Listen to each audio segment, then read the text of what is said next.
BJP BRS మధ్య చీకటి ఒప్పందం ఉందని సీఎం రేవంత్ రెడ్డి ఆరోపించారు. మల్కాజ్గిరిలో ఈటెలకు మల్లారెడ్డి మద్దతు చెప్పారని, ఈటెలతో మల్లారెడ్డి అలైబలై చేసుకున్నారన్నారు.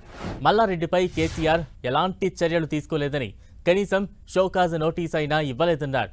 బీజేపీతో చీకటి ఒప్పందం లేదంటే మల్లారెడ్డిపై చర్యలు తీసుకోవాలని రేవంత్ రెడ్డి డిమాండ్ చేశారు.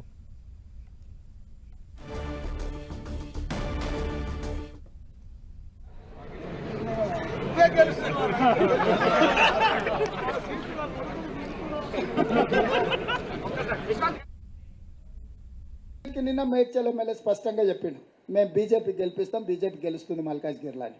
ఇంకా కూడా కేటీఆర్కు మరి సోయి ఉందా లేదా ఇవాళ మాట్లాడుకుంటా అసలు అప్పటికప్పుడు ఉన్న పలంగా నిజంగానే బీజేపీతో వీళ్ళకి వైరం ఉంటే మల్లారెడ్డిని పార్టీకి వెళ్ళి సస్పెండ్ చేయాలి.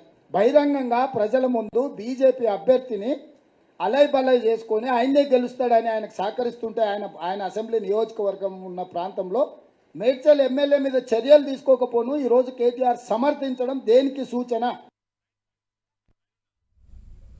బీజేపీ బీఆర్ఎస్ మధ్య చీకటి ఒప్పందం ఉందని సీఎం రేవంత్ రెడ్డి ఆరోపించారు. మల్కాజ్గిరిలో ఈటెలకు మల్లారెడ్డి మద్దతు చెప్పారని, ఈటెలతో మల్లారెడ్డి అలైబలై చేసుకున్నారన్నారు.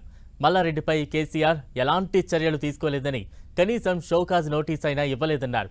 బీజేపీతో చీకటి ఒప్పందం లేదంటే మల్లారెడ్డిపై చర్యలు తీసుకోవాలని రేవంత్ రెడ్డి డిమాండ్ చేశారు.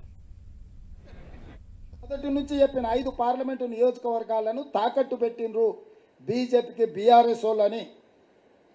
పోయినసారి నేను ఎంపీగా నిలబడ్డప్పుడు మల్కాజ్గిరిలో 31 సమావేశాలు పెట్టింది కేటీఆర్ నన్ను ఓడించాలని. ఇవాళ ఇప్పటి వరకు ఒక్కటి పెట్టిండు, కార్యకర్తల సమావేశం అని చెప్పి పెట్టి ఆర్ఎల్ఆర్ను పిలిచి నీకు పైసలు ఇచ్చేది లేదు, నీకు ఏమైనా ఆస్తి ఉంటే అమ్ముకో అని చెప్పాడు. ఇన్ని వేల కోట్లు దోసుకున్నావు, బూత్ ఖర్చుల కన్నా ఆర్ఎల్ఆర్కి ఇవ్వాలి కదా. అంటే నువ్వు ఎన్నికలు చేయకు, వదిలేసాయి, ఈటల రాజేందర్ గెలవాలి. ఎక్కడన్నా ఈ మొత్తం ఎన్నికల పర్యటన మొదలైనాక ఈటల రాజేందర్కు వ్యతిరేకంగా ఎక్కడైనా కేటీఆర్ మాట్లాడిండా?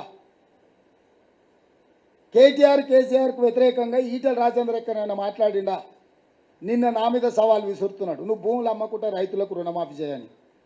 భూములను అమ్మకుంటే రుణమాఫీ చేయి, బుక్కడు బో పెట్టకుండా పిల్లల్ని ఆంబోతులాగా తయారు చేయి. ఏందే రాజేందర్, ఏం మాట్లాడుతున్నావు? మొదటి నుంచి చెప్పిన 5 పార్లమెంటు నియోజకవర్గాలను తాకట్టు పెట్టినరు బీజేపీకి బీఆర్ఎస్ వాళ్ళని.